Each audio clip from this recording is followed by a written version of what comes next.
Ada satu kisah menarik dalam kehidupan saya yang sepertinya tidak akan pernah bisa saya lupakan. Kenapa saya dapat katakan tidak bisa dilupakan? Karena kenangan ini begitu membekas dalam hati saya dan pikiran saya. Jadi ceritanya pada waktu itu, pada saat saya lulus SMA, saya berpikir saya harus kerja terlebih dahulu. Karena orang tua saya memiliki 3 orang anak, saya anak yang pertama, lalu memiliki 2 orang adik yang masih sekolah pada saat itu.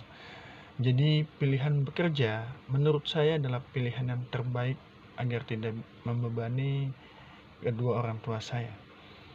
Akhirnya setelah saya lulus SMA, padahal ya pada saat itu saya memiliki nilai yang cukup baik, lulus dengan nilai yang terbaik, bahkan ada suatu penawaran dari perguruan tinggi negeri, tapi hal itu saya lupakan terlebih dahulu karena itu dia tadi, fokus saya bagaimana saya harus bekerja, dan setelah saya bekerja baru saya akan kuliah.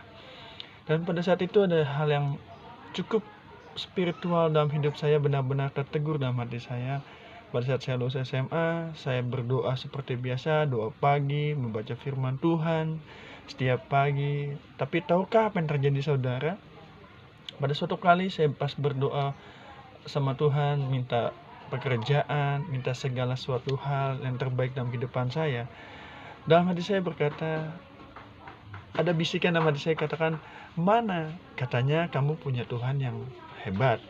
Katanya kamu punya Tuhan seorang raja, raja di atas segala raja.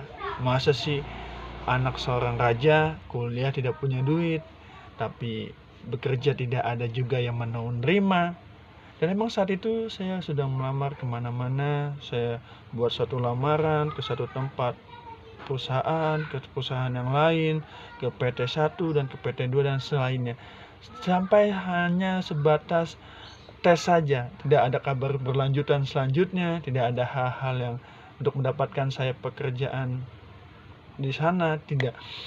Dan situ saya berpikir setelah saya berdoa, iya juga ya. Katanya saya anak seorang raja. Katanya Tuhan saya Tuhan yang besar. Kenapa saya untuk kuliah saja tidak punya uang?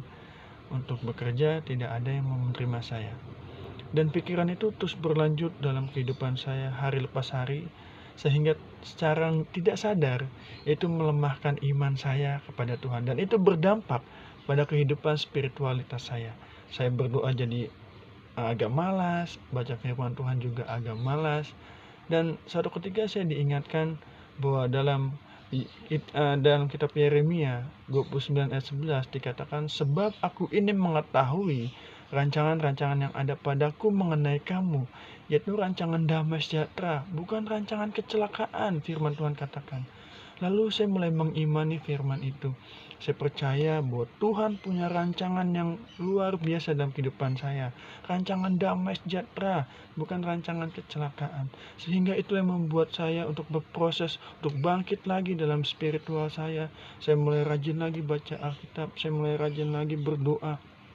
Saya mulai rajin lagi datang ke gereja dan segala macamnya. Kekecewaan itu terobati karena satu firman Tuhan yang benar-benar mengena dalam kehidupan saya. Dan ketika firman Tuhan itu saya imani, saya kuatkan hati saya dengan firman Tuhan tersebut. Tahukah apa yang terjadi, saudara? Di saat saya meminta pilihan ada 2, yaitu kerja atau kuliah. Tapi tahu apa yang diperbuat oleh Tuhan dalam kehidupan saya? Dia memberi jawaban yang ketiga, yaitu adalah secara tidak sadar ataupun tidak terpikirkan oleh saya pada saat itu, di saat saya sibuk mencari pekerjaan ataupun tempat kuliah yang murah gitu, yang bisa terjangkau. Tapi di situ saya diajak sama pendeta saya untuk pelayanan misi di Bali. Suatu hal yang luar biasa tahun 2010.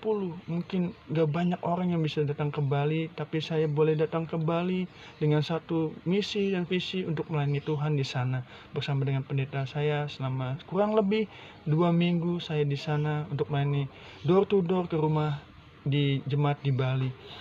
Bapak Ibu, saudara sekalian, saya mau mengingatkan di sini bahwa peganglah apa yang kamu percayai, yang kamu imani di dalam Tuhan. Dan saya yakin dan percaya itu tidak akan pernah sia-sia di dalam kehidupan kita. Tuhan Yesus memberkati. Amin.